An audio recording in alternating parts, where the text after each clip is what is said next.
Hello everyone, আসসালামু আলাইকুম।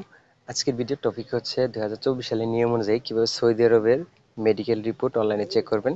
So আজকে সম্পূর্ণ ভিডিওতে এই বিষয়টাই আলোচনা করব। সো চলে যাই আমাদের মূল ভিডিওতে যাবার আগে আপনাদের প্রতি আমাদের একটা রিকোয়েস্ট, যারা আমাদের ইউটিউব চ্যানেল থেকে এই ভিডিওটি দেখছেন তাদেরকে অনুরোধ করব সাবস্ক্রাইব করে আমাদের এই ছোট্ট চ্যানেলটির পাশে থাকবেন। আর যারা ফেসবুক পেজ থেকে আমাদের এই ভিডিওটি দেখছেন তারা আমাদের পেজটাকে ফলো দিয়ে আমাদের এই ছোট্ট পেজটির পাশেই থাকবেন।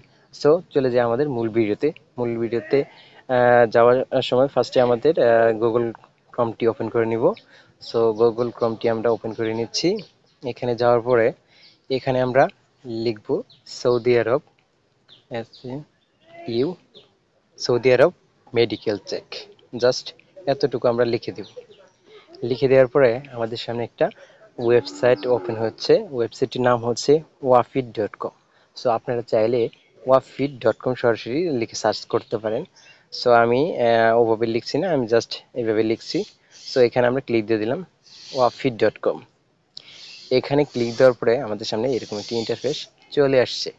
সো এখানে আমরা যদি থ্রি লাইন এখানে একটা ক্লিক দিই, সো এখানে ক্লিক দেওয়ার সময় আমরা একটা জিনিস দেখতে পাচ্ছি যে আমাদের কয়েকটা অপশন দেখাচ্ছে এখানে। হোম, মেডিকেল, যেটা এক্সামিনেশন, ওইটা মেডিকেল সেন্টারগুলা, গাইডলাইন এগুলা দেখাচ্ছে। সো এখানে অনেকের একটা প্রশ্ন থাকে, যে প্রশ্নটা হচ্ছে যে আমরা যখন একটা মেডিকেল অ্যাপয়েন্টমেন্ট নেই সেটার মেয়াদ কতদিন থাকে, বা আজকে আমি একটা মেডিকেল স্লিপ উঠালাম মেডিকেল করার জন্য, এটা আমি কতদিন পর্যন্ত এই মেডিকেলটা করতে পারবো। সো আপনি যখন একটা মেডিকেল রিপোর্ট অনলাইন থেকে তুলবেন, এটার এগেনস্টে আপনার 1 মাস মেয়াদ থাকে। 1 মাসের মধ্যে আপনি যে কোনো সময় মেডিকেল করতে পারবেন। তবে নর্মালি নিয়ম হচ্ছে যে আপনারা মেডিকেল আজকে স্লিপটা উঠালেন, দেন আপনারা 2-1 দিনের ভিতরেই আপনারা মেডিকেলটা করে ফেলবেন। এটা হচ্ছে নর্মালি নিয়ম।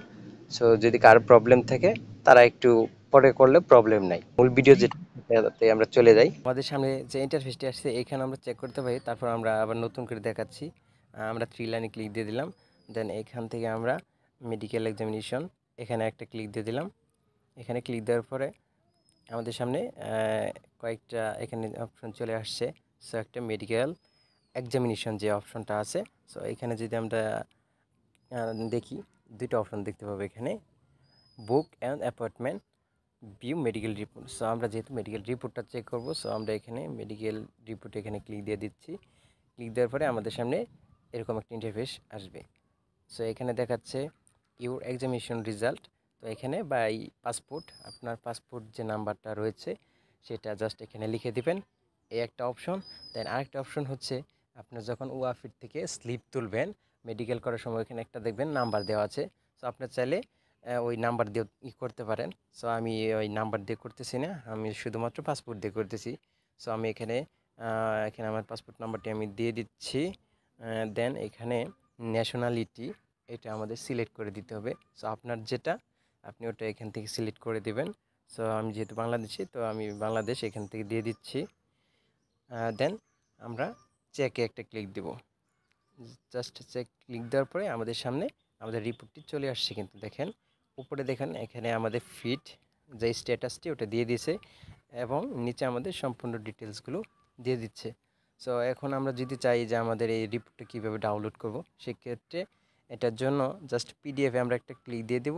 ক্লিক দেওয়ার সাথে সাথে আমাদের এই পিডিএফটি ডাউনলোড হয়ে যাবে। সো আমরা এখান থেকে জাস্ট ডাউনলোড একটা ক্লিক দিয়ে দিলাম। সো আমাদের ফাইলটি অলরেডি ডাউনলোড হয়ে গেছে। সো এটা আর আমি ওপেন করতেছি না। জাস্ট আজকের এই ভিডিওতে একদম সহজ পন্থায় আমরা দেখলাম যে কীভাবে আমরা সৌদি আরবে মেডিকেল রিপোর্টটি অনলাইনে চেক করতে পারি। সো থ্যাংক ইউ আজকের এই ভিডিওটি আপনাদের সম্পূর্ণ দেখার জন্য।